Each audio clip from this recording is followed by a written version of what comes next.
Good day, everyone. Hope we are doing well and we are fine. Um, Today is a fantastic day, and it's a day of reflection, meditation, contemplation in so many aspects. We understand that there are certain things we need to get ourselves acquainted with in terms of truth, and when we start realizing how life is beautiful in its righteous sense, it gives us more perspective of how to deal with life. It is my understanding that by the time we start gaining access into the actual definition of words, we actually know, we get to understand what life is or what they mean or how we best relate to this. Today, I'm going to introduce a new topic and a new podcast kind of thing. So this is Talk with Bantar-Shey. Talk with Bantar-Shey is based on truth, based on everything in relation to the divine consciousness. I know a lot of people look at me these days like, what is he talking about? What does he want to show the world? Is he questioning the Bible? Is he questioning God? Is he questioning, the doctrines and the norms which have been put in place? But that alone is something very interesting and fascinating. The questions that come in sometimes. And this is an opportunity for us to actually have a discourse. The question for today is addressed to me. I had the thought, and the question came as, what is my truth? What is my opinion on the Creator and on creation? But before we dive into that, I just want to remind those who like reading books that this is something very interesting. I wrote it. I'm proud of it, and I believe that anybody who reads it will be proud of themselves and will also get into the pipeline of discovery and writing more of such kinds of books. It's a pathway to enlightenment. The title of the book is Yamen, I am the true expression of the divine and is beyond mortality, written by none other, Bantar-Shey. At the end of the podcast, I'm going to send a link to get the book. You can get a book or soft copy, hard copy. It doesn't matter where you are. You will always find it online. You will always get it Amazon. You will always get it Barnes& and Noble, Kobo. Book is available even in China, Japan, anywhere you want it. The book is right there in English. Anybody who feels like translating it in their other languages, you're welcome to do so. So, without taking much of the time, my name is Bantar-Shey, and I want to tell you what I know so far of the Creator. We've had many speculations over time. We've had many thoughts over time. We have many, um, you know, aspirations as to gaining knowledge on God and wanting to tell people about God. So let us start from the beginning. There is no name that can be attributed to the Creator. Every name that has existed right up until now, or that exists right up to now, is a name which man has given based on their relationship with the Creator and their understanding of their dealings with the Creator. But over time, one name stood, God, And that name seems English, yes, but the name has stood the test of time, and the masters of time know that it is a connotation that we mortals, we who are of a certain sense in spiritual matters, use or apply when relating to divine consciousness. And when I say let's talk about the creator, I mean you cannot really talk about the creator in the sense that he is the creator. The creator, other mystic schools or schools of thought we call the creator, they all. The Hebrew tradition we call Yahweh, they will call Elohim. And that very connotation is like a spell, invoking or calling forth the authority of the creator as per the relationship with those involved with. And if you look throughout all the meanings of that, you tend to see that they look at the creator in different aspects. Jehovah, Nisi, Rapha, El Gibor, Elohim, Adonai, Shammah. It has different meanings in Hebrew.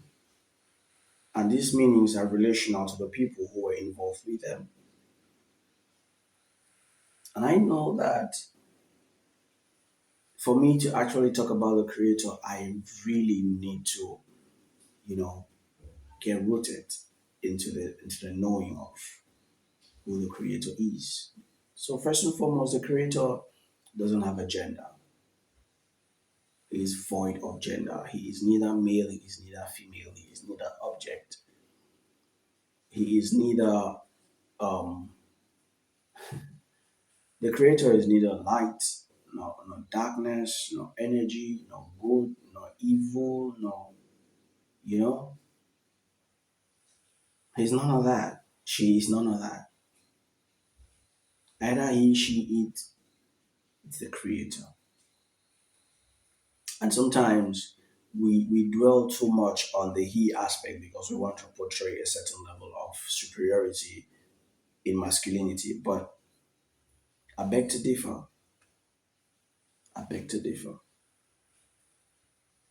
If we have to talk about the creator, we have to talk about both sides, all sides, preferably.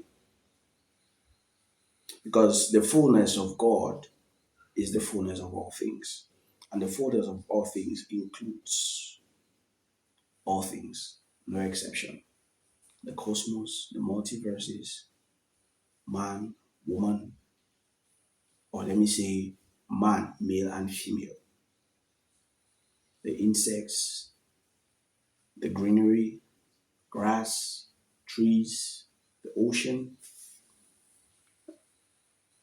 and everything that has to do with all the elements has God, has the creator. So we cannot put the creator out of creation. That's impossible. The creator will always be in creation, and creation will always be in the creator. So it is the all in all as all is in the all.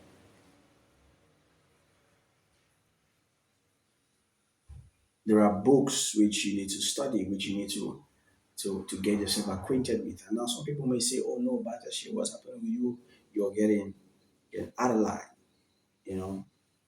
You're trying to bring about an organized doctrine. And no, I'm not trying to bring about an organized doctrine. There is nothing organized and what is already is. Everything that is right now has been planned. And we are following that plan to dwell with society better. And it's not I who made the plan. No, I came, I met it. But studying and gaining illumination by the Creator, I got to understand that there are certain things which must be done. It is my understanding that in my time as an incarnation of the divine source and essence, I have to bring this light to you. So we see the Creator here being represented as Word or personified in a sense as the Word. John will say Word. Peter will say light. And the Bible really brings out these aspects of truth in a way, and we sometimes really face difficulties in experiencing them and beholding these truths for what it is. We rarely read in between the lines. We rarely read in between the lines, and it is this aspect of not reading in between the lines and gaining access into the spirit to really really guide us into awakening and ascension that makes it very difficult.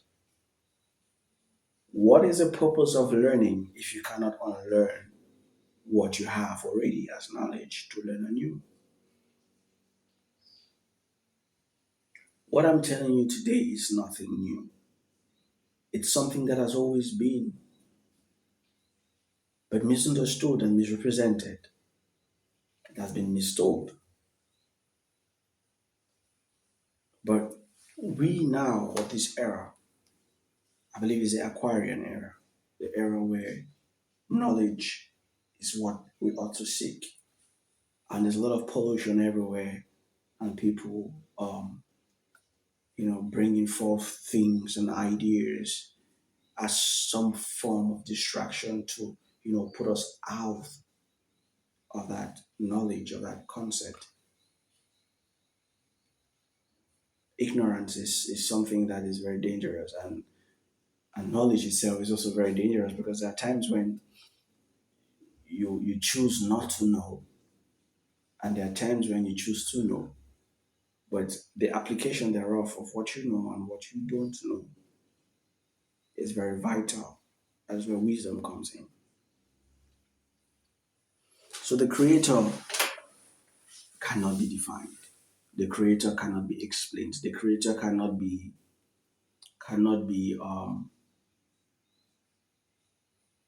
portrayed in a certain degree, because each time you want to consider the creator's degree of flow or of source, it changes.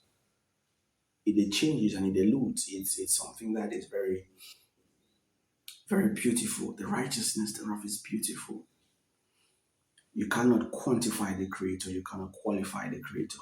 All what we are trying to do is bring these attributes to present the creator. And the creator, if following what I study, the Bible and the teachings within it, I came to the understanding that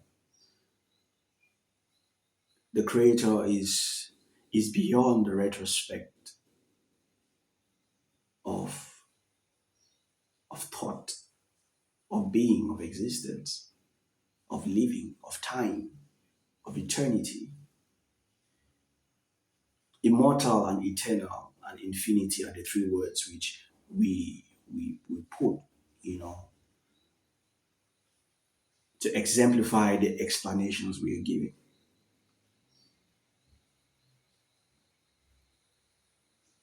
But that's the creator, eternal, immortal, infinite.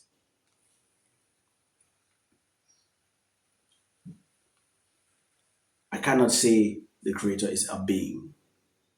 I can only say the creator is the creator. She is the creator. You understand? And there are certain aspects about the Creator which we have gained experience in, and we tend to tell people about experiences and feel that those are absolute experiences and things which are and cannot be changed. But like I said earlier, the Creator changes from glory to glory. He changes from state to state. She, permit me, I'm going to be using he and she often. All right. She changes form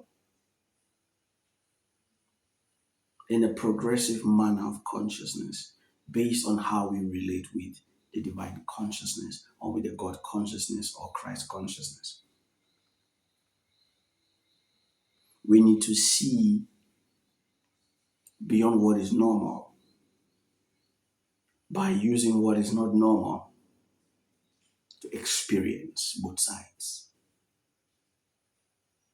That is why we have the Spirit. That is why we have um, books to help us out. There's a saying in the Bible that the letter kills, but the Spirit gives life. And it's that same Spirit which gives life, which resides within us as part of our DNA, as part of our atomic structure, our molecular formula, the formation of man is in a way that the secrets and the mysteries of the entire cosmic universe are kept here, are kept within. Man is the totality and the embodiment of all things as a direct spitting image of the Creator. Now, in the beginning, the Creator created. The Creator sought to himself, herself, of what? A thought to be able to create a world or worlds that will reflect the essence. And so out of nothing, everything became. Out of nothing, the cosmic universe existed. Out of nothing, what we couldn't fathom became. And these are aspects, these are very, very dangerous aspects which we really, really, really need to look into. So I will dive into certain aspects of my book. So we should, really try to understand what I'm saying. So this particular chapter, it's Eureka, seek deeper. So before the foundations of the cosmos, I read, where was man when God laid the foundation stone of the earth?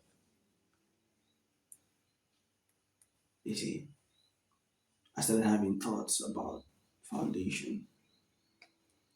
How would the creator, relate with foundation? How would the creator relate with its creation? How would the creator, or what would be in the mind of the creator to actually make a creation, if not to experience self in different forms? Isn't that amazing? Because these patterns which form a structure of our cosmic world is formed only within the same essence which man is formed or is born of, is made of. So to answer that question, where was man when God laid the foundation stone of the earth?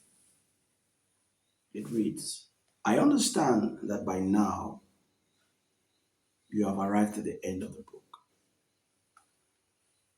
But this topic never ends. Matter of fact, you may even have another masterpiece that is in line with this one. Or maybe call me so we can continue in telling of the Creator. So before we proceed, there are terms which we need to define. Foundation. What is a foundation? Now we are entering the aspect of creation. What is a foundation? See, we have the Creator and then we have creation. So we will have to look at creation from foundation. Because in order for you to create a house, you must have a plan. When you have a plan, the idea, the architect draws it out and puts it and you examine. And then after some time, you have to start working on that plan. And so you have to lay a foundation. So the architect sees the beauty of the house from the design and then experience the beauty of the house from its foundation. So according to Merriam-Webster, according to the dictionary of Merriam-Webster, it means a base or basis such as a tenet or principle or axiom upon which something stands or is supported. In addition, it is also defined as an underlying base or support, especially the whole masonry structure of a building. It can also be defined as a body or ground upon which something is built up or overlaid. Finally, we have to look at the cosmetic aspect. It is also defined as a cosmetic usually used as a base for makeup. See that? A base for makeup, foundation. Now, according to the English dictionary, it is defined as the act of founding, fixing, establishing, or beginning to erect. Moreover, they didn't end there. They also defined it as that upon which anything is founded, that upon which anything stands, and by which it is supported, the lowest and the supporting layer of the substructure. That is foundation. That is foundation. So we tend to see that before creation was established, creation has a foundation. And you cannot remove the foundation from creation because it's like you're removing God out of life and then no more life. So creation breathes based on the foundation of the Creator, and the foundation of the Creator is the very essence of the Creator. So let's look at another term, cosmos. We're getting there. We'll get there very fast. So the English language dictionary defines it as the universe and also defines it as a harmonious whole. Merriam-Webster then defines it as an orderly, harmonious, systematic universe and also defines it as a complex, orderly, self-inclusive system. So let us look at the cosmetic definition and let me bring the cosmetic definition into a reality on how we could see it. So we have Yahweh, Elohim, Yahshua, finally God. These are the names which we use. And in the fullness of deity has no gender, yet expressed as light and word. And this is the very cosmetic position in the Creator before the entire cosmos, which then became the makeup, was included in the beauty. And this beauty then exploded into heavenly bodies and us, man. And he goes to say, another expression of the Creator, Yahshua is the wisdom before time began. Another expression of the Creator, time, wisdom, light, word. You see that? See where we're going to? I know you're following. Let's continue.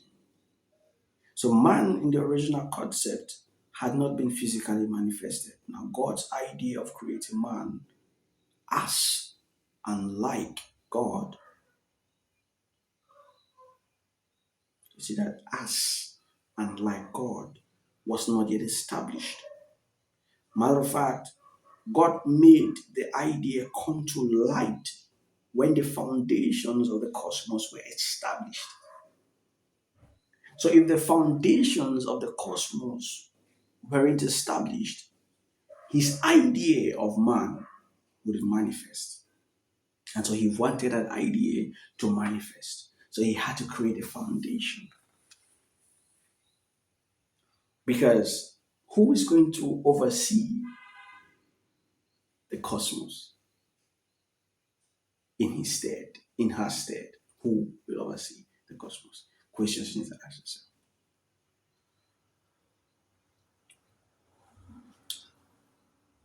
When God was in God, himself or herself, operating in all the dimensions without separation, as we think God did. Because remember, the fullness of God is entirely whole. At this juncture, we had just God. We didn't have a spirit. We didn't have a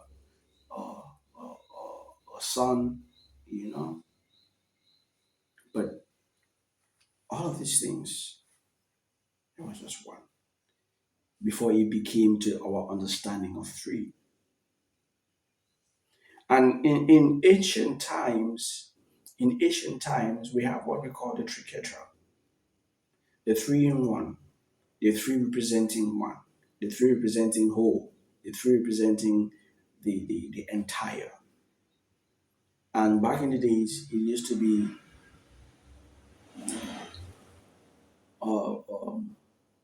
father, mother, child. In other traditions, they say maiden, mother, crone. In other traditions, you know, is birth, death, and rebirth. Yeah. And in the Christian tradition is the Father, the Son, the Holy Spirit. So let's get down to it. Now, he saw, I'm using he saw or she saw, I'm talking about the Creator. The Creator saw the entire cosmos as itself. He made all cosmic realities in multidimensional verses as the Creator is. The Creator saw the entire cosmos as the Creator and then decided to make man. In one of my earlier writings, I saw based on what I heard, and now I see clearly. It is a totally different experience altogether. Now, why did I say that? Because we have the tendency of telling experiences what based on what we have heard from other people, but never really had to tell the experience based on what we have seen ourselves and experienced. That's what I'm trying to say. Yeah. So all that is seen from this angle of mine, which is the angle of infinity and eternal light, I cannot function the same because I am experiencing infinity in the Creator and I'm experiencing eternal light in the Creator as a sense of awakening and ascension. Why? Because my entire being is geared towards the cosmic realities of the divine consciousness, of the God consciousness, and is in relation with all that is involved or manifesting the God consciousness. So bear with me because I can only tell you what I experience. And in this experience, everything born of God's eternal light is beautiful. It's beautiful. We need to see it. And we are going to end this particular chapter today. So let me read through. Furthermore, something interesting hits my mind when I look at the particular question God asked Job. Moreover, by this I am meant to tell you that man was not in the divine counsel before creation and before his physical manifestation either. So the womb of eternity, the womb, the incubator of life beyond measure, had the celestials, the stars, the angels, the elders were not yet revealed as yet. Well, until I am exposed to more concerning the elders, I will not tell you about them any further, which is true. I cannot tell you what I haven't experienced or what I haven't learned or known. I can only tell you what I've experienced or learned or known. Isn't that fascinating? So I'm not going to tell you something which is not part of me or I haven't been part of. Amen. So according to the revelation, John, the apostle, as the Bible denotes, has on the island of Patmos, Christ, as in God's Christ, as in the Creator's Christ, was sacrificed before the foundation and cornerstone of the cosmos. And the cornerstone of the cosmos was laid. For Bible scholars, you can find that John 17, or 5, 11, 24 to 26. So this period of existence was still not in any time space. And there are certain mysteries about Christ or the Christ, which I will tell you some other day, but not today, some other time. It might really sound annoying to some people, but I don't care. I don't really mind it, but it's something which we really need to cross examine because we cannot always analyze things on a literal sense. We have to look at the spiritual implication. We have to look at the literature behind which every text was written because the composers of the text or the writers of the text, they understood. They understood that there are codes which they need to hide within each text, within each story. And only those with the spirit can gain access to these texts and these codes so they could better understand and see the Creator in full and gain the experience and also illuminate others. That is the reason for it. It has to be an illuminated world, an unending illuminating world where everybody gains that divine consciousness and is evolving and making life better for one another. So let's continue. So this period of existence was still not in any time space. The womb of God still concealed this reality. The Christ was only known to God alone. Not even the angels had a clue. Before man pre-existed, he sacrificed himself. The Creator sacrificed himself or herself. And because of his or her blood, she decided to create man or to think man into existence because at this time it was the idea. And so physical manifestation was not yet in occurrence. So it is true that events preceding the fall of one of the cherubims and the fall of man had taken place before it physically manifested. I am of the opinion that this only played out after God sacrificed himself or herself. Note, he knew the man or she knew the man worthy enough to take his stead or her stead and manifest this reality that was but did not expose the identity at that time. And so you see, in that reality, it wasn't bound by time. So we cannot really say was or is. But if we have to really put it in a sense, it's going to be is. Because the reality is, we are talking about eternity. It has not yet physically, you know, like our two eyes could see it. You don't know. It is all happening in God, in God's space of existence, of living.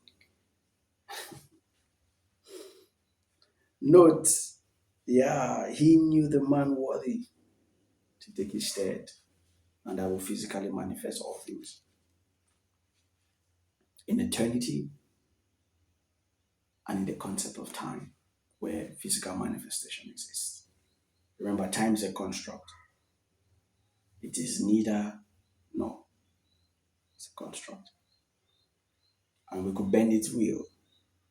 We could function according to its shade, or we change it according to ours, and it will work.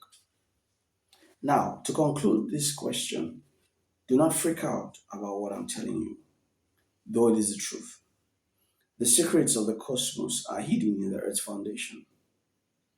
These same secrets had to be infused or merged to or with man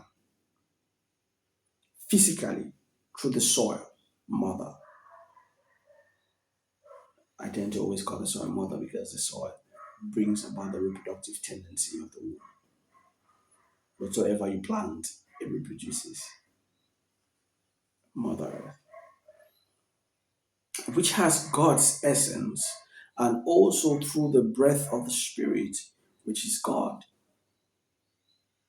and the Father, all the same, and Mother, all the same, which is the spiritual way of the Creator to fully manifest.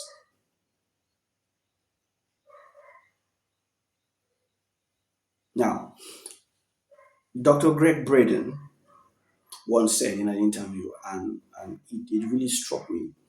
And one of his interviews, he said, every ancient alphabet has always, from day one, had several mysterious numbers associated with the letter. Now, you see how creation expands.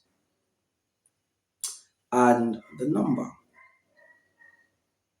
mysterious numbers associated with the letters. The study of that code is called gematria. The atomic mass of the elements are the numbers that equate to the mysterious letters in the ancient alphabet. What that means is when you look at man's DNA, the numbers that equate to those becoming one, or let me put it this way, what that means is when you look at man's DNA, the numbers that equate to those letters become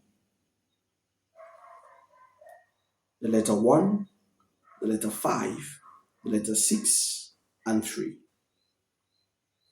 which literally reads God eternal within the body.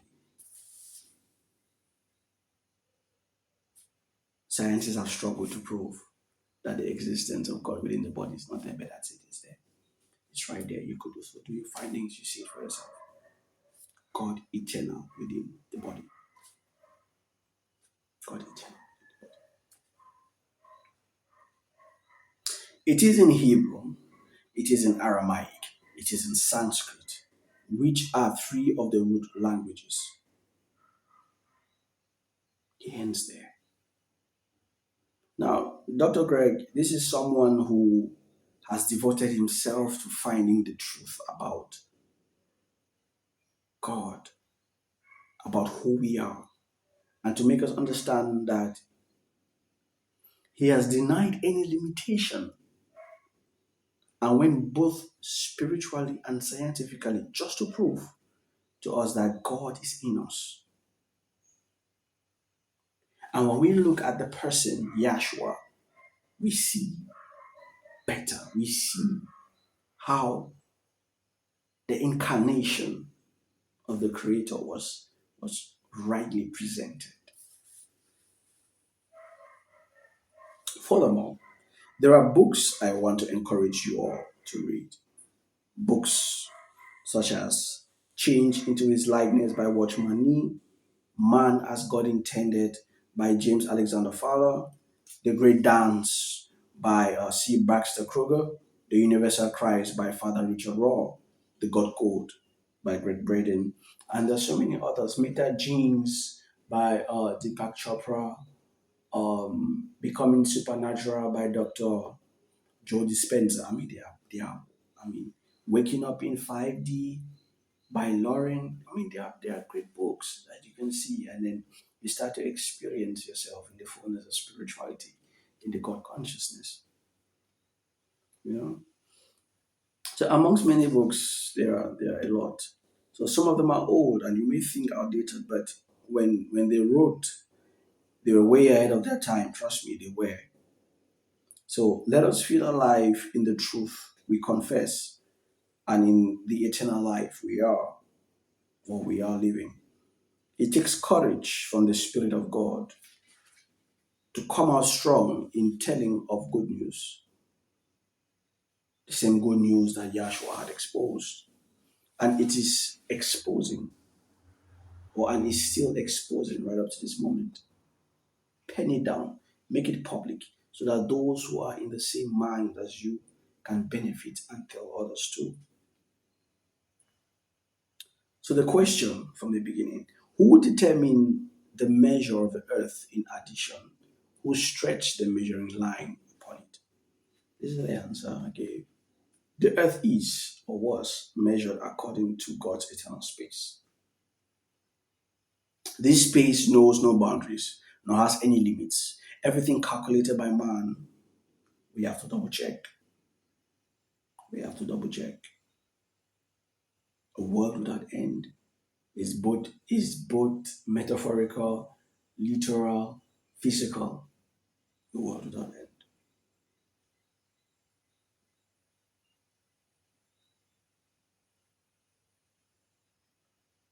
Because the earth alone is part of the cosmos, and the cosmos is part of God. The cosmos changes from glory to glory. I mean, we have seen it many times how things evolve. We have seen it countless of times how things evolve. I don't really think that we will be stereotypic to our thought patterns and how we see how life has evolved over time. It is an eternal thing, truth be told. And so from glory to glory, God has manifested without an end. But because sometimes selfishness, greed has caught us up, it has brought therefore calamity upon ourselves. And this takes a lot of time to heal. Another question, upon what was the foundation of it fastened? Who laid the cornerstone? God laid the cornerstone. God fastened the foundations. God made the earth what it is, according to his nature and essence, according to our nature and essence. That is the truth. God's essence holds and fastens the earth beyond any measure. In truth, God's light alone laid the cornerstone. Note, from the time man's conception came into physical matter, he could not command his morning. Why? Why could man not command his morning? Because the Creator did that and caused the dawn to know its place. So man will enjoy communication, koinonia, with the Creator. And it's not just for man. but for all of the cosmos to experience light in full measure, in full measure. So to conclude, well, the truth is there's no conclusion when it has to do with the creator. You cannot conclude. That's the truth. It is difficult to conclude when it has to do with the creator because truth has no end. It has levels, but it has no end. Uh,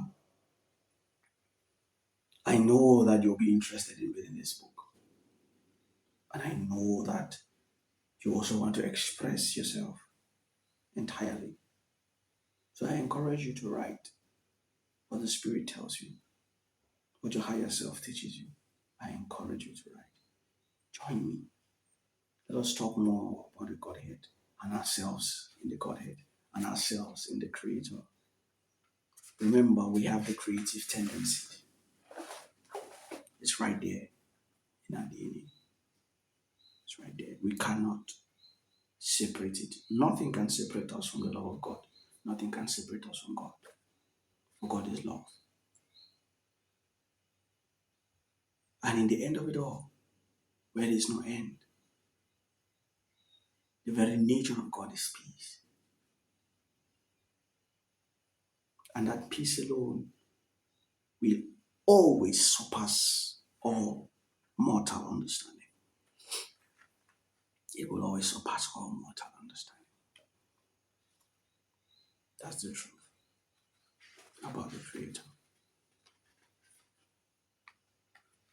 That's the truth about the Creator. So, if you're really interested in the book, you're going to see the link at the end of the podcast, and I encourage you to get a copy, study it, get back to us.